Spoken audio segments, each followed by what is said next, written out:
Hello நண்பர்களே, next எபிசோட பார்க்கலாமா? இனிமேல் தான் டிராமா ரொம்பவே விறுவிறுப்பா போக போகுது. அதுக்கு முன்னாடி சப்ஸ்கிரைப் பண்ணாதவங்க மறக்காம சப்ஸ்கிரைப் பண்ணிக்கோங்க, லைக் பண்ணுங்க, கமெண்ட் பண்ணுங்க. 14வது எபிசோடோட ஸ்டார்டிங்ல ஹீரோ அவனோட கேப்டன் கிட்ட ரெசிக்னேஷன் லெட்டர் கொடுத்துட்டு இருக்கான். அந்த லெட்டரை பார்க்கணுமே, 4வது படிக்கிறவங்க கூட நல்லா எழுதுவானாட்டு இருக்கு. கேவலமா பென்சில்ல லெட்டர் ஆஃப் ரெசிக்னேஷன் போட்டு கீழே ஒரு டேஞ்சர் சிம்பலை போட்டு மண்டையோட உறைஞ்சு வச்சிருக்கான். ஆனா நம்ம ஹீரோ இவ்வளவு சின்சியரா கொடுத்துட்டு இருக்க ரெசிக்னேஷன் லெட்டரை அங்க இருக்கிற மத்த துளிக்கும் கூட மதிக்காம அவன் வேலையை பார்த்துட்டு இருக்கானுங்க. அப்ப நம்ம ஹீரோ வந்துட்டு இந்த பெர்ஃபார்மன்ஸ் எல்லாம் பத்தாதுன்னு யோசிச்சு பார்த்துட்டு, கேப்டன் இதுதான் என்னோட லாஸ்ட் டே ஆஃப் ஒர்க், உங்க எல்லாத்துக்கும் குட் பை சொல்லிட்டு போலாம் தான் வந்தேன் அப்படின்னு சொல்றான். கோவப்பட்டு கேப்டன் எந்திரிக்கும் போது ஒரு நிமிஷம் நம்ம ஹீரோவே ஜர்க் ஆயிடுறான். அப்ப அவரு பக்கத்து ட்ரேல இருக்கிற அத்தனை லெட்டரையும் கொட்டுறாரு. இது எல்லாமே இங்க இருக்கிற அத்தனை டிடெக்டிவ்ஸ் கிட்ட இருந்து வந்த ரெசிக்னேஷன் லெட்டர் தான். ஃபர்ஸ்ட் என்னோட ரெசிக்னேஷன் லெட்டரை படிக்கிற, அதை கேளுன்னு சொல்லிட்டு கேப்டனும் ரொம்ப தீவிரமா படிக்க ஆரம்பிக்கிறாரு. ஐயா, நீங்க கொடுக்கிற தம்மா துண்டு சேலரி என்னோட ஹேருக்கும் கூட பத்த மாட்டேங்குது. அது மட்டும் இல்லாம வருஷத்துல 365 நாள் வேலை வாங்கிக்கிறீங்க. திருடனை பிடிக்கலான்னு ஓடி ஓடி முட்டி தேஞ்சது மட்டும் இல்லாம 4 ஜட்டி கிழிஞ்சது தான் மிச்சம் அப்படின்னு இவர் தீவிரமா படிச்சிட்டு இருக்கும் போதே இதை கேட்டுட்டு இருக்க மத்த டிடெக்டிவ்ஸ்ல ஆர்வமா எந்திரிக்க ஆரம்பிக்கிறானுங்க.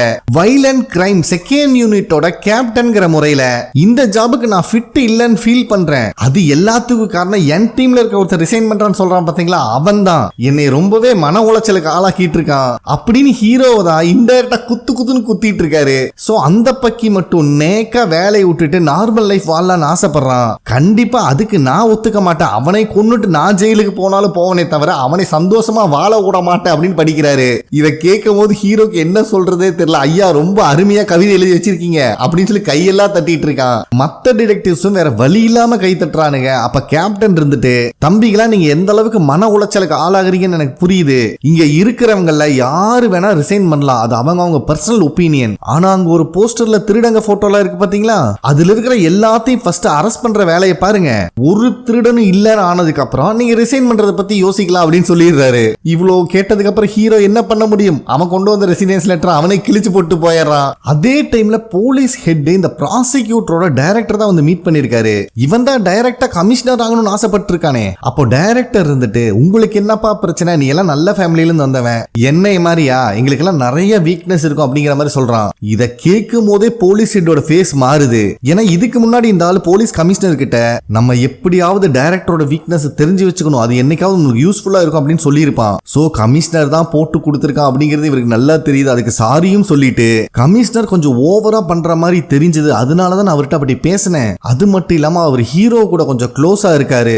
இந்த ஏரியால இருக்கிற சின்ன சின்ன ரவுடிகளுக்கெல்லாம் அவரோட இன்ஃப்ளூயன்ஸ் வச்சு தப்பிக்க வச்சிட்டு இருக்காரு அப்படிங்கிற விஷயத்தை போட்டு கொடுத்துட்டு அவன் பாட்டு கிளம்பி போயிடுறான். அப்ப இவங்களுக்கு சர்வ் பண்ணிட்டு இருக்கிற லேடி கிட்ட இவர் கண்ணை காமிச்ச உடனே அங்க இருக்கிற ஒரு டோரை ஓபன் பண்றாங்க. பார்த்தா கமிஷனர் அங்கதான் இருக்காரு. இவங்க பேசின எல்லாத்தையும் கேட்டுட்டு தான் இருந்திருக்காரு. அப்ப கமிஷனர் அந்த ரூம்குள்ள வரலான்னு பார்க்கும்போது டைரக்டர் இருந்துட்டு, உங்களோட டீ ஆறி போச்சு, நீங்க இன்னொரு நாள் வந்து குடிச்சுக்கோங்க நோஸ் கட் பண்ணி அனுப்பி விட்டுறாரு. கமிஷனரும் ரொம்ப அப்செட் ஆகி கார்ல வந்துட்டு இருக்கும் போது ஹீரோ கடைசியா கமிஷனர் கிட்ட கேட்டு இருந்திருப்பான், ஜோக் இந்த மாதிரி நடக்கும்போது நீங்க ஏன் எந்த ஸ்டெப் எடுக்கல அப்படின்னு. அந்த விஷயம் தான் ஒரு மண்டைக்குள்ள ஓடிட்டு இருக்கு. அது மட்டும் இல்லாம டைரக்டரை பார்த்துட்டு இப்ப கிளம்புறதுக்கு முன்னாடி டைரக்டர் என்ன சொல்லிருப்பாருன்னா, நான் ஒரு வெறி பிடிச்ச நாய், என்னோட வாழை பிடிக்கிறங்கிற பேர்ல நாள் ஃபுல்லா ஒரே இடத்துல சர்க்கிள் அடிச்சிட்டு இருப்பேன், ஆனா டயர்ட் ஆகவே மாட்டேன். நீ உண்மையா இருக்கணும்னு நினைச்சா எனக்கு வாழாயிருன்னு சொல்லிதான் அனுப்பியிருப்பாரு. அதை நல்லா யோசிச்சு பார்த்துட்டு ஜோக்கு என்ன பண்ணோமோ அதே தான் ஹீரோக்கு பண்ணி ஆகணும், அவன் கதையை முடிச்சாகணும் அப்படிங்கிற ஒரு முடிவு எடுக்கிறாரு கமிஷனர். ஹீரோவும் சங்கும் அந்த போஸ்டர்ல இருக்கிற திருடனைகளை புடிச்சாகணும்னு சொல்லிட்டு தெரு தெருவா அந்த போஸ்டர் வச்சு சுத்திட்டு இருக்கானுங்க.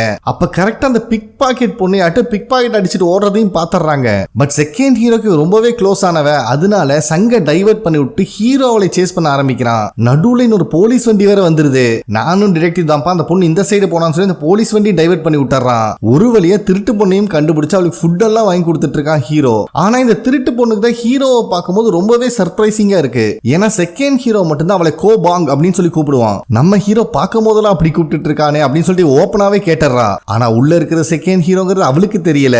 இவனும் என்னென்னமோ சொல்லி சமாளிக்க ட்ரை பண்ணும் போது அந்த பொண்ணு இருந்துட்டு, ஒருவேளை நீ என்னை சைட் அடிச்சிட்டு இருக்கியா, லவ் பண்றியா அப்படிங்கிற மாதிரி கேட்கறா. இவனுக்கு என்ன சொல்றதுனே தெரியல.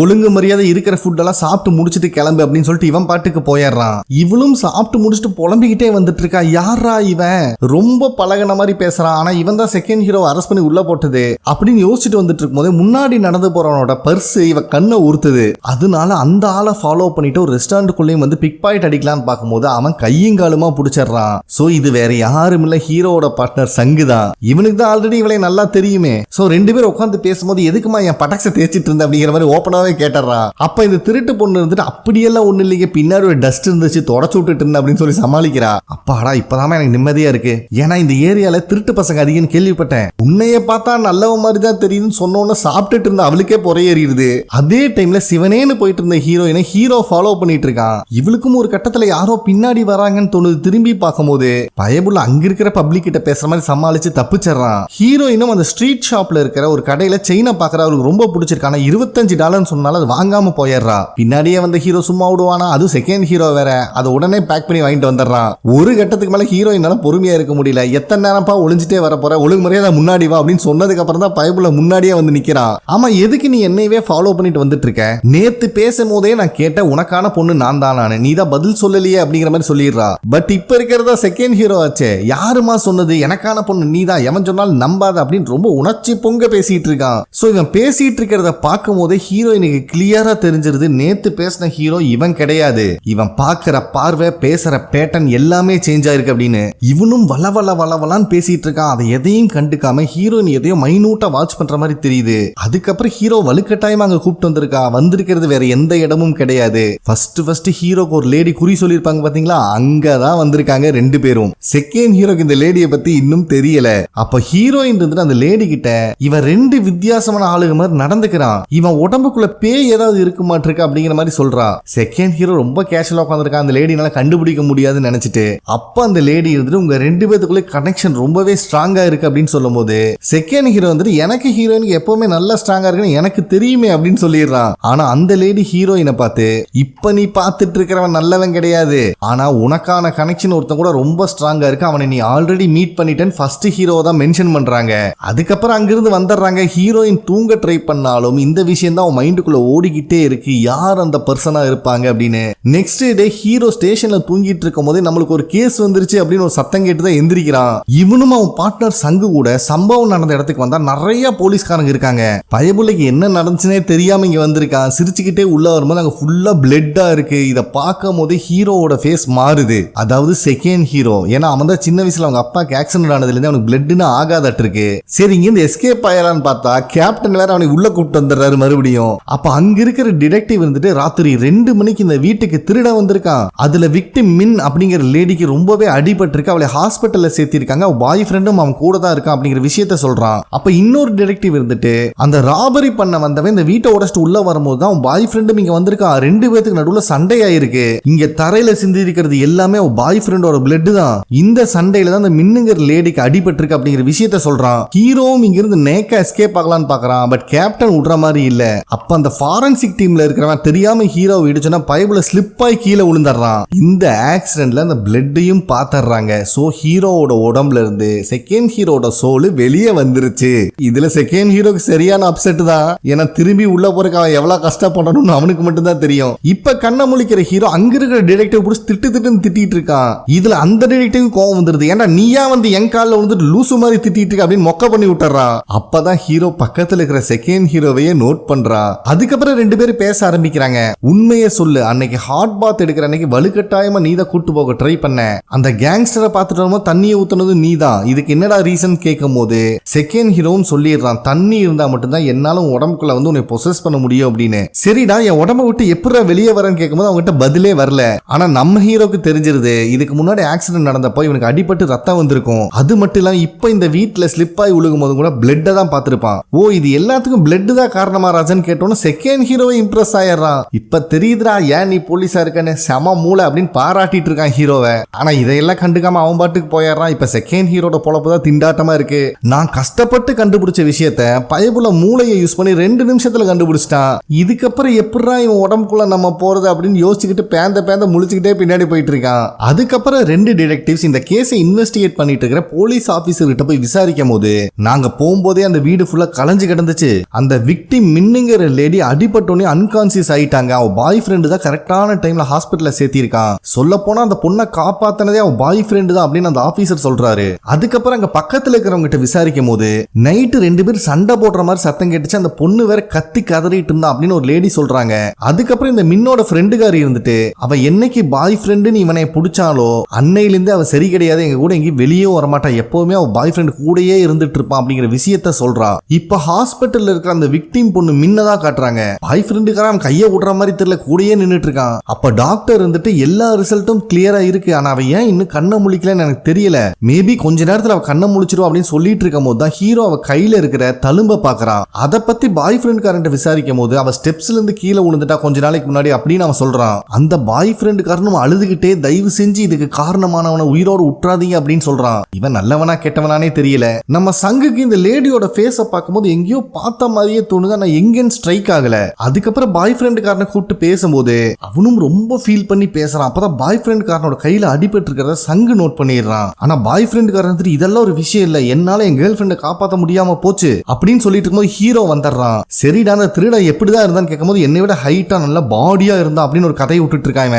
அதே டைம்ல செகண்ட் ஹீரோ நடக்க முடியாம நடந்து அந்த ஹாஸ்பிட்டல் கிட்ட வந்துடுறான். ஒழுங்கு மரியாதை ஹீரோ கூட வண்டியிலேயே வந்திருக்கலாம், இப்ப வேற எப்படி நம்ம பாடிக்குள்ள போயிட்டு வெளியே வராங்கிறது அவனுக்கு தெரிஞ்சிருச்சு. இதுக்கப்புறம் இன்னும் ரொம்ப காம்ப்ளிகேட்டடா இருக்க போது அப்படின்னு புலம்பிக்கிட்டே தான் வந்துட்டு இருக்கான். இங்க அந்த பொண்ணு முன்ன எம்ஆர்ஐ ஸ்கேன் எடுக்கிறதுக்காக கூட்டு போயிட்டு இருக்காங்க. அப்ப டாக்டர் இருந்துட்டு ஏன் இவன் இன்னும் கண்ணை முழிக்கலன்னு எனக்கு தெரியல, பட் ஸ்கேன் எடுத்து பார்த்தா எல்லாம் தெரிஞ்சிடும் பாய் ஃப்ரெண்டுக்காரங்கிட்ட சொல்லிட்டே போயிட்டு இருக்காரு. அப்பதான் நம்மளுக்கு இன்னொரு விஷயத்தை காட்டுறாங்க, இந்த பொண்ணோட சோல் பின்னாடியே நடந்து வந்துட்டு இருக்கு. சோ இவ பாடியில இருந்தும் சோல் வெளியே வந்துருச்சாட்டு இருக்கு. அப்ப செகண்ட் ஹீரோ அந்த இடத்துக்கு வந்துடுறான். இந்த மின்னோட சோலும் அழுதுகிட்டே போகும்போது செகண்ட் ஹீரோ மட்டும் ஒரு லுக் விட்டுட்டு போகுது. ஃபர்ஸ்ட் அவனுக்கு புரியல, ஏன்டா இந்த பொண்ணு இதுக்கு போய் அழுகிறா அப்படின்னு பேசிட்டு அப்பதான் அவனுக்கு தோணுது, ஐயோ நம்ம சோலா இருக்கோம், நம்மளை எப்படி இவனால பார்க்க முடியுது அப்படின்னு அவளை திரும்பி பார்த்தா அங்க இருக்கிறவங்க உடம்புக்குள்ள எல்லாம் பூந்தவ போயிட்டு இருக்கா. இத பாக்குறவனுக்கு ஜர்க் ஆயிருது, ஆத்தாடி பேயின்னு அப்படி கத்தி கதறி ஓடுறான். ஒரு கட்டத்துல ஹீரோவை பார்த்தோன்னதான் ஸ்டாப் ஆகிறான். இவனும் ஹீரோ கிட்ட நான் பேய பார்த்தேன்னு சொல்லும் போது ஹீரோ வந்துட்டு கண்ணாடி ஏதாவது பார்த்துருப்பா அப்படின்னு மொக்க பண்ணி விட்டுறான். ஐயோ நான் சொல்றது உண்மைதான் நம்புங்க, ஒருவேளை என்னை மாதிரி அவளோட ஸ்பிரிட் உடம்புல இருந்து வெளியே வந்திருக்க போகுது அப்படின்னு சொல்லிட்டு இருக்கிறத மதிக்காம ஹீரோ அங்கிருந்து போயிடுறான். அதுக்கப்புறம் ரெண்டு பேர் கார்ல வந்துட்டு இருக்கும் போது தான் செகண்ட் ஹீரோ ஹீரோவோட பாடியை பொசஸ் பண்ணியிருந்தப்போ இவன் ஹீரோயினை கூப்பிட்டு அந்த குறி சொல்ற லேடியை போய் பார்த்தாங்கிற விஷயம் இவனுக்கு தெரிய வருது. புடிச்சு காய்ச்சுன்னு காய்ச்சிட்டு இருக்கான். நான் தான் சொன்னேனே ஹீரோயின் விஷயத்தை தலையிடாதுன்னு, கேட்க மாட்டேன்னு சொல்லும்போது இவன் நக்கலா வேற பேச ஆரம்பிக்கிறான். கோவத்துல ஹீரோ செகண்ட் ஹீரோ கார்ல இருந்து இறக்கி விட்டுட்டு போயிடுறான். இதுல செகண்ட் ஹீரோ வேற டே படத்துல காமிக்கிற சோல் மாதிரி இல்லடா, நானு பறந்தெல்லாம் வர முடியாது, நடந்து நடந்து கால் முட்டி எல்லாம் தேஞ்சு போச்சு அப்படின்னு கத்துன்னு கத்திட்டு இருக்கான். அதே டைம்ல ஹீரோயின் ஓவர் திங்கிங்ல இருக்கா. ஏன்னா ஃப்ரெண்டு நர்ஸ்காரி நம்ம அன்னைக்கு ஒரு லேடியை பார்த்தோம்ல, அடிக்கடி கீழே விழுந்துருவாங்க, உடம்புல நிறைய தழும்பு இருக்குன்னு சொன்னேன்ல, அவங்க வீட்டுல யாரோ திருட வந்திருக்கான், அந்த பொண்ணு இப்ப அன்கான்சியஸ்ல இருக்கான்னு சொல்லியிருக்கா. அதனால ஹீரோயினும் அவளை போய் பார்த்திருக்கா. ஹீரோயினுக்கு மண்டக்குள்ள இப்ப அந்த விஷயம் மட்டும்தான் ஓடுது. ஏன்னா ஆல்ரெடி அந்த பொண்ணு ஏதோ பிரச்சனையில் இருக்கான்னு தெரியுது, அவ வீட்டுல ஏன்டா திருட வராங்க அப்படின்னு இவ யோசிச்சுட்டு இருக்கா. இப்ப நம்ம ஹீரோ சம்பவம் நடந்த அந்த பொண்ணோட வீட்டுக்கு முன்னாடி தான் நின்னுட்டு இருக்கான். அப்பதான் ஹீரோ கிட்ட சங்கு சொன்ன விஷயத்தை நம்மளுக்கு காட்டுறாங்க. எனக்கு ஃபர்ஸ்ட் அந்த லேடியை பார்க்கும்போது அடையாளம் தெரியல, அதுக்கப்புறம் தான் ஸ்ட்ரைக் ஆச்சு, கொஞ்ச நாளைக்கு முன்னாடி உங்களை தேடிட்டு ஸ்டேஷனுக்கு வந்தது இந்த லேடி தான் அப்படின்னு நான் சொல்லியிருப்பான். சோ இந்த மின்னு தான் ஹீரோவை தேடிட்டு வந்திருக்காங்க அப்படிங்கிறது மட்டும் கன்ஃபார்ம் ஆயிருக்கு ஹீரோக்கு. சோ அவ என்னைய தேடிட்டு ஸ்டேஷனுக்கு வந்துட்டு போயிருக்கிற அடுத்த நாளே இவன் வீட்டுக்கு ஒருத்தன் திருட வந்திருக்கான்னா இது கோ இன்சிடென்ட் மாதிரி இல்லையே அப்படின்னு ஹீரோ யோசிச்சுட்டு இருக்கான். அதுக்கப்புறம் அங்க இருக்கிற குப்பை தொட்டியை கிளறி பார்க்கறான், எதுவுமே அவனுக்கு கிடைக்கல.